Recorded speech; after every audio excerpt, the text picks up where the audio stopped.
간편하고 맛있게 읽는 고전 레시피. 안녕하세요. 3분 고전의 장동석입니다. 다만 한 가지 빠진 것이 있어 아직까지 흡족하진 않네요. 그리고 그게 없다는 이유로 내가 세상에서 가장 불행한 사람처럼 느껴지고요. 내가 성공에 열광할 때 같이 기뻐해주고 내가 낙심해서 괴로워할 때 나를 격려해줄 친구가 없습니다. 1818년 출간된 영국 작가 메리 쉘리의 프랑켄슈타인은 최초의 공상과학 소설 중 하나로 평가받는 작품입니다.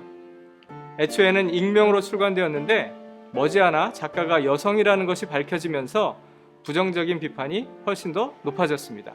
하지만 200여 년이 지난 지금까지 어린이들에게는 만화로, 성인들에게는 영화, 연극, 뮤지컬 등으로 친숙한, 한마디로 남녀노소 누구에게나 사랑받는 작품이 되었습니다. 짧은 소설이지만 많은 뜻을 내포하고 있기 때문이겠죠. 명문귀족 출신의 빅터 프랑켄슈타인은 생명의 발생과 원인을 밝히려고 애쓰던 과학자였습니다. 세계가 창조된 이래 가장 현명했던 자들이 연구하고 꿈꿔온 것, 즉 무생물에서 생명을 입히는 비밀을 알아낸 빅터는 사람들의 시체 조각들을 덧대어 새로운 존재를 탄생시킵니다. 물론 빅터는 아름다운 생명체를 만들고 싶었습니다. 그래서 팔다리의 비율을 잘 맞추고 신체 여러 부분 중 아름다운 것만 골라 생명체를 만들었죠. 하지만 결과물은 아름다움이라고는 없는, 오히려 더 끔찍해 보일 뿐인 존재였습니다. 자신이 만들었지만 흉측한 몰골에 공포와 역겨움을 느낀 빅터는 도망쳐 버리는데요. 버려진 괴물은 어떻게 되었을까요? 주인도 도망치고 길마저 잃어버린 괴물은 한 농가로 흘러들고 사람들의 삶을 엿보며 인간 사회의 이상한 구조를 이해하기 시작합니다.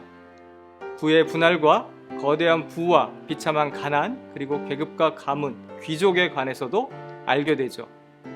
한마디로 세상의 부조리를 터득하게 된 셈입니다. 그럼에도 괴물은 선량한 마음을 가지고 있었는데 사람들은 오직 생김새로만 그를 판단합니다. 화를 주체할 수 없었던 괴물은 방화, 살인을 저지르며 빅터의 삶을 엉망으로 만들기 시작합니다. 우여곡절 끝에 만난 괴물에게 빅터는 "이 악마야, 어딜 감히 나한테 다가오느냐?" 라며 목소리를 높이지만 괴물의 대답은 오히려 단호합니다. "내가 이렇게 나올 줄 알았지. 당신, 나를 만든 이여. 당신은 자신의 피조물인 나를 미워하고 멸시하지만 나와 당신은 둘 중 하나가 죽어야만 풀릴 끈으로 묶여 있어." 이런 장면 때문인지 사람들은 프랑켄슈타인이 선과 악을 동시에 가진 존재로서의 인간에 대해 이야기한다고 말하기도 합니다. 그런가 하면 점차 곁을 내어주는 친구와 이웃이 사라진 세상, 즉 인간다움이 사라진 세상에 대한 경고도 담고 있습니다. 빅터가 만든 괴물은 자신을 만든 존재로부터 버림받았기 때문에 그 상실감은 이루 말할 수 없을 겁니다. 앞서 말한 것처럼 누구에게나 기쁠 때 함께 웃고 슬플 때 함께 울어줄 친구만 있다면 세상은 살만한 곳일 텐데 말이죠. 프랑켄슈타인이 200년이 지난 지금까지 독자들에게 사랑받는 이유는 인간 존재 자체를 끊임없이 묻고 답하기 때문일 겁니다.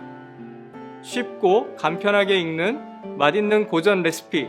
오늘 함께 읽은 책은 영국 작가 메리 쉘리의 프랑켄슈타인입니다. 저는 3분 고전의 장동석입니다.